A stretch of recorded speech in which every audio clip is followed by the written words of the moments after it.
The jury of 6 were in for a day of baffling technical complexity. The coroner, Dr. Paul Knapman, told them you will have to concentrate very hard.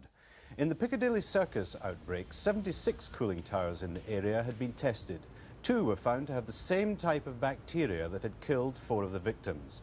They were at the Meridian Hotel on Piccadilly and at 54 Regent Street, otherwise known as the Sun Alliance building. Dr. Deirdre Cunningham of Westminster City Council said she had been appalled when she read a report on the Regent Street cooling tower. Her colleague, Deputy Director of Environmental Health, Roger Watson, said he too had been appalled. An investigation had highlighted dirty grey deposits and the thermostat had not been operating correctly. Asked by the coroner if he would be surprised if there weren't to be prosecutions, he replied yes. In a separate inquest on a 6th victim, this time in South Kensington, the cooling towers at the Science Museum were identified as having bacteria similar to the fatal type.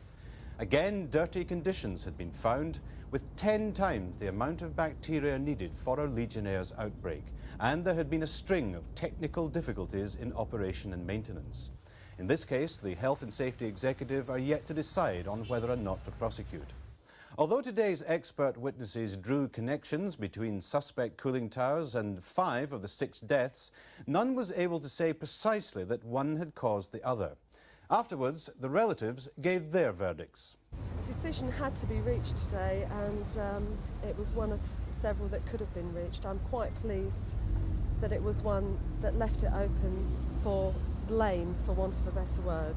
Well, I'm very pleased with the verdict. It wasn't a total surprise to us. We expected an accidental death verdict.